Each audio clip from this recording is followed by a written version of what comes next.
আমার সালাম ও শুভেচ্ছা। নারী নারী লুবি দক্ষিণ আফ্রিকা প্রবাসী মৌলভীবাজার সদর উপজেলার পূর্ব বরহাট গ্রামের তৌফিকুল ইসলাম বিপ্লব কর্তব্য নারী নির্যাতন ও প্রতারণার বিষয়ে আমার বক্তব্য উপস্থাপনের এবং তা প্রচারের মাধ্যমে আইনি সহায়তা পাওয়ার জন্য আজ আপনাদের কষ্ট করে এখানে নিয়ে এসেছি। জাতির বিবেক সাংবাদিক ভাইয়েরা, আমি হবিগঞ্জ সদর উপজেলার ফোল ইউনিয়নের অন্তর্গত আটঘরিয়া গ্রামের বাসিন্দা। দরিদ্র পরিবারের জন্ম হলেও আমি লেখাপড়া করে 2012 সালে জর্ডান যাই। সেখানে আমি একটি মাদ্রাসায় দপ্তরের চাকরি করে সুন্দরভাবে জীবিকা নির্বাহ করে আসছিলাম। 2018 সালে ফেসবুকের মাধ্যমে আমার পরিচয় হয় দক্ষিণ আফ্রিকার ডারবান ভিক্টোরিয়া স্টেটের বাসিন্দাকারী তৌফিকুল ইসলাম বিপ্লবের সাথে। তার গ্রামের বাড়ি মৌলভীবাজার জেলার সদর উপজেলার পূর্ব বরহাট গ্রামের।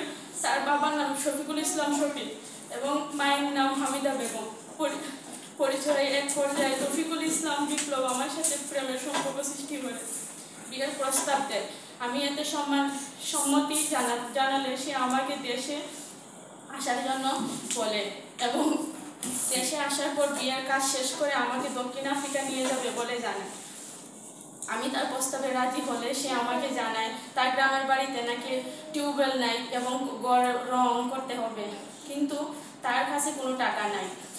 আমি বিকাশে তার মায়ের কাছে 1 লক্ষ টাকা প্রেরণ করি। পরে তৌফিকুল ইসলাম বিপ্লব এর কথায় 2020 সালে আমি দেশে আসি। বিপ্লবের পরিবারের লোকজন আমার বাড়িতে আসিয়া বিয়ের তারিখ চূড়ান্ত করে। পরে তৌফিকুল ইসলামের সাথে 10 লক্ষ টাকা দেনমোহরে টেলিফোনে আমার বিয়ে হয়। বিয়ের পর আমি তৌফিকুল ইসলাম বিপ্লবের বাড়িতে গিয়ে সংসার শুরু করি।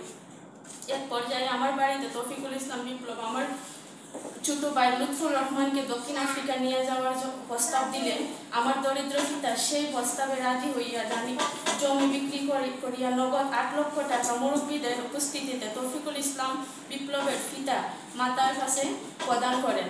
পরে তৌফিকুল ইসলাম আমার নামে ম্যারেজ সার্টিফিকেট তৈরি করে আমার নামে ভিসা বের করে আমাকে 2020 সালে 18 জানুয়ারি দক্ষিণ আফ্রিকা নিয়ে যান। সেখানে যাওয়ার পর সে আমার ছোট ভাই লুৎফুর রহমানকে দক্ষিণ আফ্রিকা নিয়ে আসার জন্য অবশিষ্ট আরো 4 লক্ষ টাকা দেওয়ার কথা বললেন।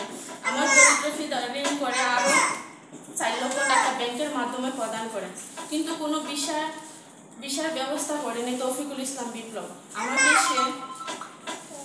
সে দক্ষিণ আফ্রিকায় নিয়ে ঘরের মাঝে বন্দি করে রাখত। এরই মাঝে আমাদের সংসারে নুসরাত জাহান নামে এক কন্যা সন্তান জন্মগ্রহণ করে। এরপর আমার উপর তার অত্যাচার চলতে থাকে। একদিন সে আমাকে গুরুতরভাবে আঘাত করে আমার একটি দাঁত ভেঙে দেয়।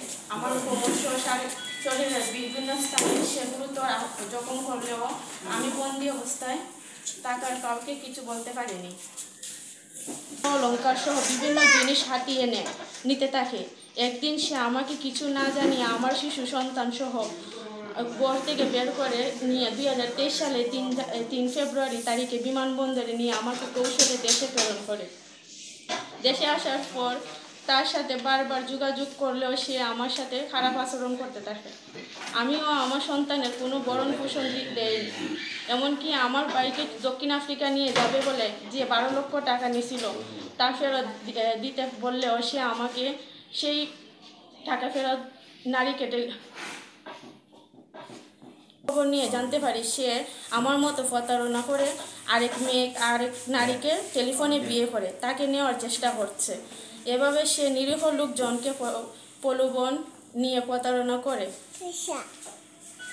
সর্বশান্ত করে আসছে। আমি আমার শ্বশুর বাড়িতে গেলে আমার শাশুড়ি হামিদা বেগম, বোন জুবেরা বেগম, মেজ বোন জবা বেগম, ছোট বোন লিবা বেগম আমার সাথে খারাপ আচরণ করে। আমার দরিদ্র পিতার বাড়িতে শিশু সন্তানকে নিয়ে অতি কষ্টে দেনাফাত করতেছি। আমার এখন মৃত্যু ছাড়া কোনো উপায় নাই। প্রিয় সাংবাদিক ভাইয়েরা, আপনারা জানেন বর্তমান সরকার নারী নির্যাতন ও প্রতারণার বিরুদ্ধে অত্যন্ত কঠোর ভূমিকা রাখছে, কিন্তু প্রতারক তৌফিকুল ইসলাম বিপ্লব সদর দক্ষিণ আফ্রিকায় টাকায় আমার পক্ষে তার বিরুদ্ধে কোনো ব্যবস্থা গ্রহণ করতে পারছি না।